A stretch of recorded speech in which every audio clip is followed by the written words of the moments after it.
हरे कृष्णा। जय श्री हरि। ओम नमः शिवाय।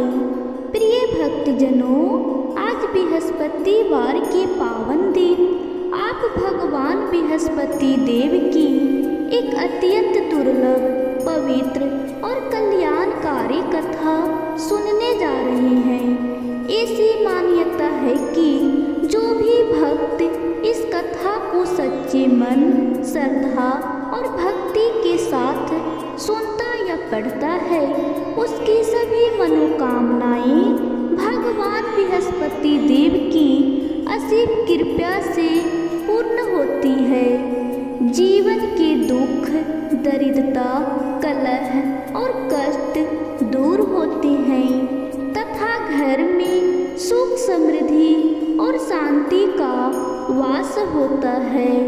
तो आइए हम सब श्रद्धा और प्रसन्न मन से इस पुण्य कथा का श्रवण करें। भारतवर्ष में एक प्रतापी, दानी और धर्मपरायण राजा राज करता था। वह प्रजा का पालन पोषण अपने पुत्र के समान करता था।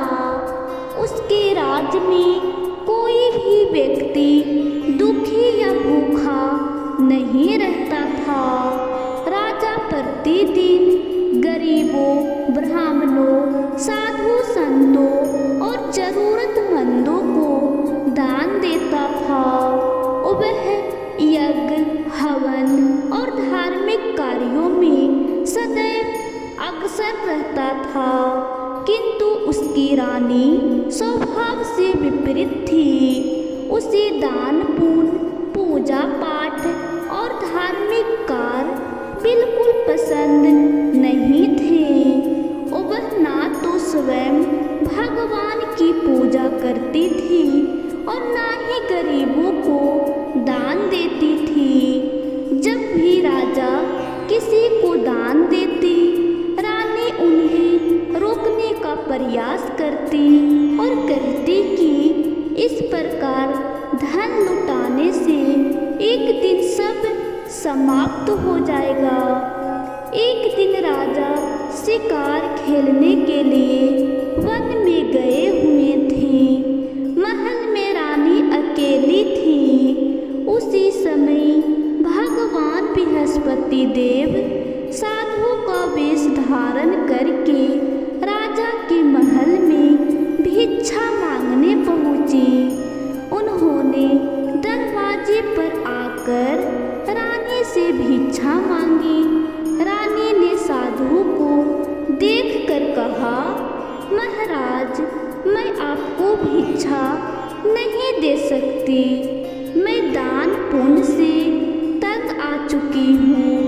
मेरे पति सारा धन लुटाते रहते हैं। मेरी तो यह इच्छा है कि हमारा सारा धन नष्ट हो जाए। जब धन ही नहीं रहेगा तो दान भी नहीं देना पड़ेगा। साधु रूप में बृहस्पति देव ने शांत स्वर में कहा, देवी, तुम बड़ी विचित्र बात कह रही हो। संसार में सभी लोग धन संपत्ति की कामना करते हैं। पुत्र और लक्ष्मी तो पापी के घर में भी हो सकते हैं। यदि तुम्हारे पास अधिक धन है तो उसे सत्कर्मों में लगाओ। भूखों को भोजन कराओ, प्यासों के लिए प्याऊ बनवाओ, मुसाफिरों के लिए धर्मशालाएं बनवाओ, निर्धन कन्याओं का विवाह कराओ। ऐसे पुण्य कार्य से तुम्हारा यश इस लोक और परलोक दोनों में फैलेगा। परंतु रानी पर साधु के वचनों का कोई प्रभाव नहीं पड़ा। उसने घमंड से कहा, महाराज, आप मुझे उपदेश मत दीजिए। मैं ऐसा धन नहीं चाहती जो हर समय बांटना पड़े। तब साधु ने कहा, यदि तुम्हारी ऐसी ही इच्छा है तो तथास्तु, तुम ऐसा करो। कि प्रत्येक बृहस्पतिवार को घर लीपकर पीली मिट्टी से अपना सिर धोकर स्नान करना, भट्टी चढ़ाकर कपड़े धोना और नियम विरुद्ध आचरण करना। ऐसा करने से तुम्हारा सारा धन नष्ट हो जाएगा। इतना कहकर साधु वहाँ से अंतर ध्यान हो गए। रानी ने साधु की बात को सत्य मानकर वैसा ही करना आरंभ कर दिया। उसने बृहस्पतिवार के दिन वे सभी कार्य किए जो व्रत के नियमों के विपरीत थे। केवल 3 बृहस्पतिवार बीते थे कि उसका सारा धन संपत्ति नष्ट हो गई। महल सूना हो गया, भंडार खाली हो गए। राजा और रानी के पास परिवार के लिए भोजन तक का अभाव हो गया।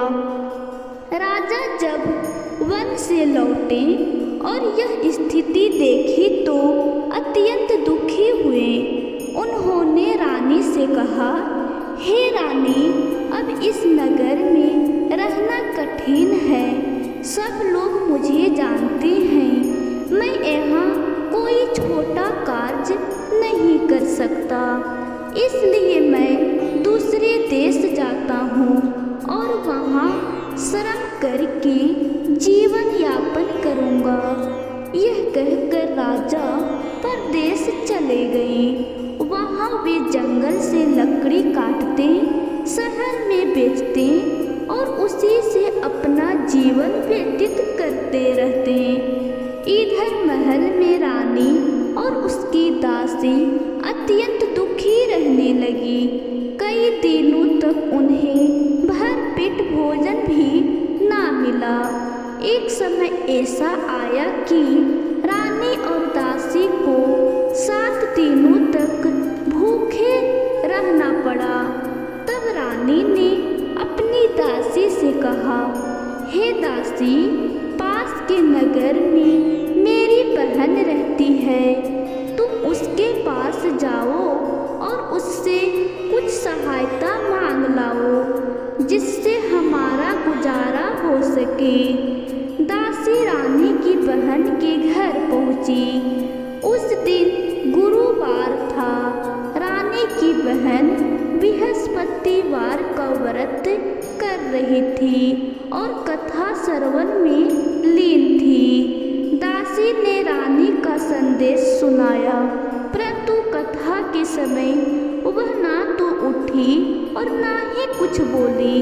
दासी दुखी होकर लौट आई और रानी को सब बताया। रानी ने अपने दुर्भाग्य को कोसा और अत्यंत निराश हो गई। उधर कथा समाप्त होने के बाद रानी की बहन को स्मरण हुआ कि उसकी बहन की दासी आई थी। वह तुरंत उसके घर गई और बोली, बहन, मैं बृहस्पतिवार का व्रत कर रही थी। कथा के समय हम ना तो उठते हैं और ना ही बोलते हैं। अब बताओ, तुमने दासी को क्यों भेजा था?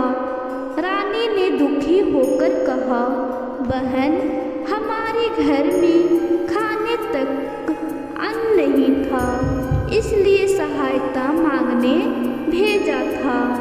रानी की बहन ने कहा, भगवान बृहस्पति सबकी मनोकामनाएं पूर्ण करते हैं।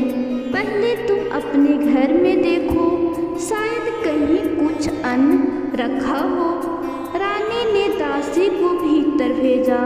आश्चर्य, वहाँ एक घड़ा अन्न से भरा हुआ मिला। यह देखकर रानी और दासी अत्यंत प्रसन्न हुई। रानी ने अपनी बहन से बृहस्पतिवार व्रत की विधि पूछी। उसकी बहन ने बताया, बृहस्पतिवार के दिन प्रातः स्नान करके पीले वस्त्र धारण करे, भगवान बृहस्पति देव का पूजन करे, चने की दाल और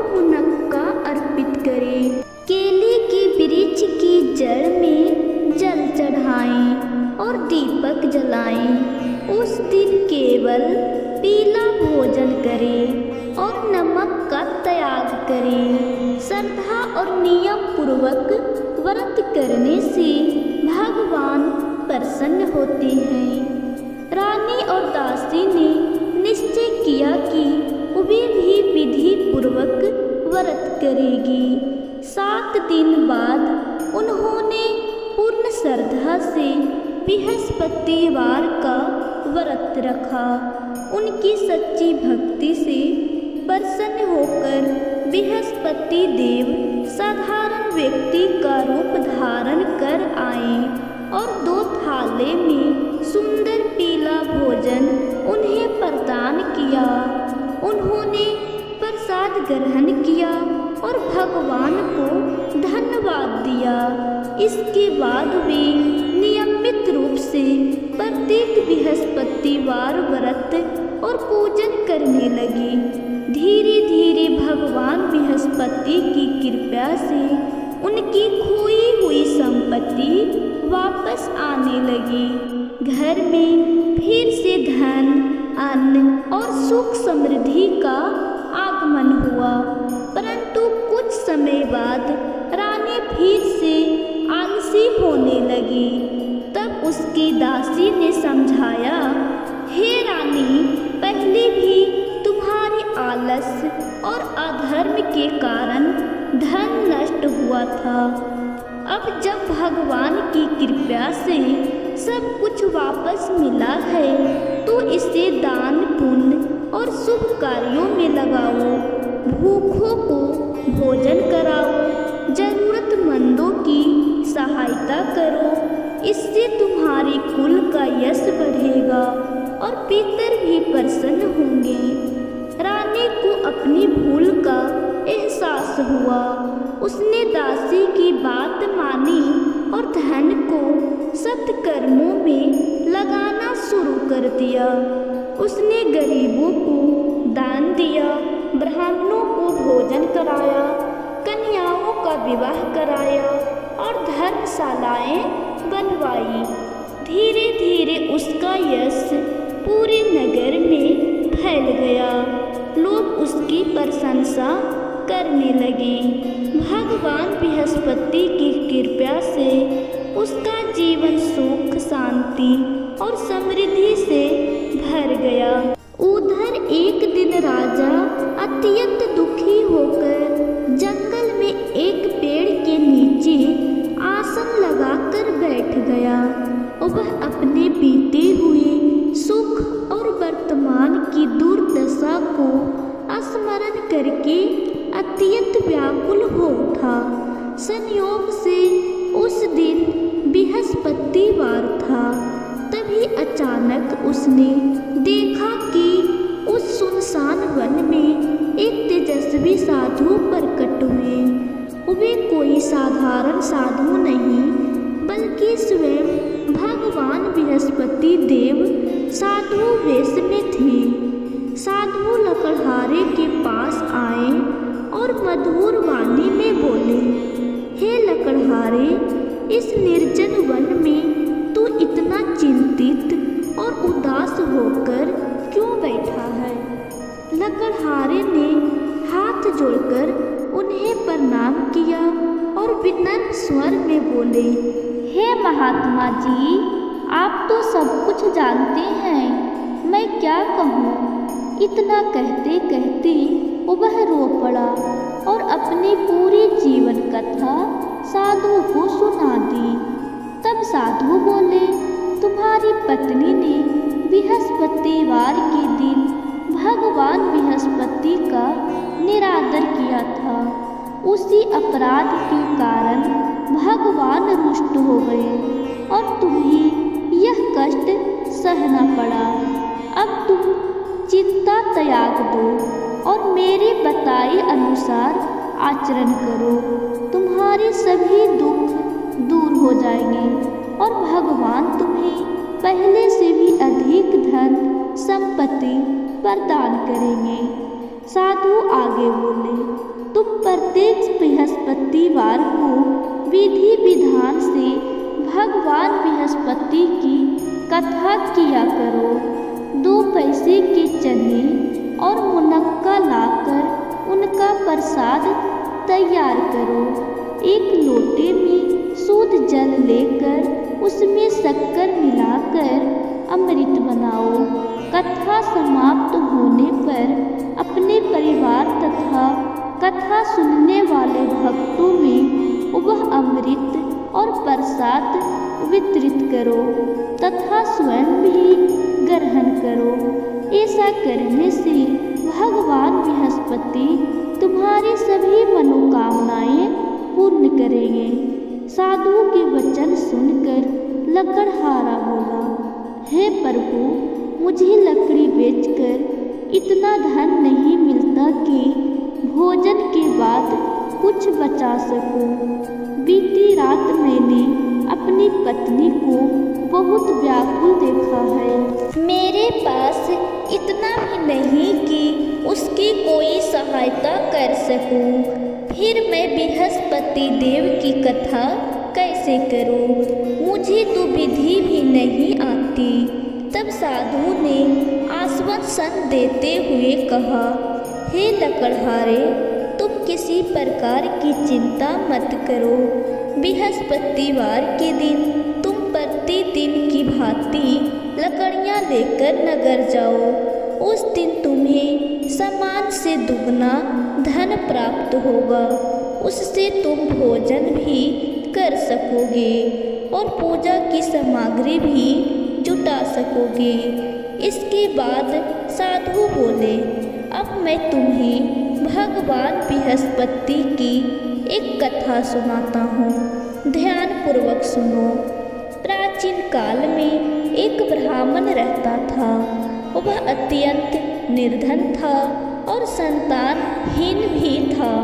उसकी पत्नी अत्यंत अस्त व्यस्त और अस्वच्छ रहती थी। वह ना तो स्नान करती थी और ना ही किसी देवता का पूजन। ब्राह्मण उसे बार बार समझाता, परंतु उस पर कोई प्रभाव नहीं पड़ता था। भगवान की कृपा से समय आने पर ब्राह्मण के घर एक कन्या का जन्म हुआ। कन्या बड़ी होकर प्रतिदिन प्रातः स्नान करती, भगवान विष्णु का नाम जप करती और प्रत्येक बृहस्पतिवार को व्रत रखती। पूजन के उपरांत वह विद्यालय जाती और अपनी मुट्ठी में जौ भर कर मार्ग में बिखेरते जाती। वे जौ चमत्कारवश सोने के बन जाती। लौटते समय वह उन सोने के जौ को बीन कर घर ले आती। एक दिन वह कन्या सोने के जौ को सूप में फटक कर साफ कर रही थी। उसी समय उसके पिता ने देख लिया और बोले, हे पुत्री, जब जौ सोने के हैं तो सूप भी सोने का होना चाहिए। अगले दिन बृहस्पतिवार आया। कन्या ने श्रद्धा से व्रत रखा और भगवान बृहस्पति से प्रार्थना की, हे प्रभु, मैंने सच्चे मन से आपकी आराधना की है। कृपया कर मुझे सोने का सूप प्रदान करें। भगवान बृहस्पति ने उसकी प्रार्थना स्वीकार की। अगले दिन उसे सचमुच सोने का सूप प्राप्त हुआ। वह अत्यंत प्रसन्न होकर उसे घर लाई और उसमें जौ साफ करने लगी। किंतु उसकी माता का स्वभाव अभी भी नहीं बदला। एक दिन उसी समय उस नगर का राजकुमार वहाँ से निकला। उसने कन्या के रूप और उसके कार्य को देखा और मोहित हो गया। वह घर लौटकर न भोजन किया और न ही जल पिया, केवल उसी के विचारों में डूबा रहा। जब राजा को यह ज्ञात हुआ तो वे मंत्री सहित राजकुमार के पास गए और बोले, हे पुत्र, तुम्हें किस बात का दुख है? क्या किसी ने अपमान किया है या पिताजी, किसी ने मेरा अपमान नहीं किया। मैं उस कन्या से विवाह करना चाहता हूँ जो सोने की सूप में जौ साफ कर रही थी। राजा ने कहा, तुम उसका पता बताओ, मैं अवश्य तुम्हारा विवाह कराऊंगा। मंत्री ब्राह्मण के घर गए और विवाह का प्रस्ताव रखा। शुभ मुहूर्त में विधि विधान से कन्या का विवाह राजकुमार के साथ संपन्न हुआ। कन्या के विदा होते ही ब्राह्मण के घर पुनः दरिद्रता आ गई, भोजन भी दुर्लभ हो गया। दुखी होकर ब्राह्मण अपनी पुत्री के पास गया। पुत्री ने उसे बहुत सा धन देकर विदा किया, परंतु कुछ समय पश्चात फिर वही दशा हो गई। तब पुत्री ने अपने माता पिता को अपने पास बुला लिया और अपनी माता को समझाया कि नियमित स्नान करे, भगवान विष्णु का पूजन करे और बृहस्पतिवार का व्रत रखे। प्रारंभ में माता ने बात नहीं मानी, किंतु बाद में नियम पूर्वक व्रत करने लगी। व्रत के प्रभाव से वे धनवान हो गए, उन्हें पुत्र प्राप्त हुए और अंततः वे स्वर्गलोक को प्राप्त हुए। इतनी कथा सुनकर साधु अंतर्ध्यान हो गए। समय बीतता गया और फिर बृहस्पतिवार आया। लकड़हारे को उस दिन सचमुच दुगना धन प्राप्त हुआ। उसने श्रद्धा से व्रत किया और उसके कष्ट धीरे धीरे दूर होने लगे, किंतु एक बृहस्पतिवार वह व्रत करना भूल गया। इससे भगवान बृहस्पति रुष्ट हो गए। उसी दिन नगर के राजा ने एक विशाल यज्ञ का आयोजन कराया और घोषणा करवाई कि कोई भी अपने घर में भोजन ना बनाए, सभी लोग राजभवन में ही भोजन करें। लकड़हारा देर से पहुंचा। रानी को संदेह हुआ कि उसका हार उसी ने चुराया है। परिणाम स्वरूप उसे कारागार में डाल दिया गया। कारागार में दुखी होकर लकड़हारे ने भगवान बृहस्पति का स्मरण किया। तभी भगवान प्रकट हुए और बोले, तूने बृहस्पतिवार की कथा नहीं की, इसलिए यह कष्ट मिला। अब प्रत्येक बृहस्पतिवार को जो 4 पैसे मिले उनसे पूजा अवश्य करना। लकड़हारे ने वैसा ही किया।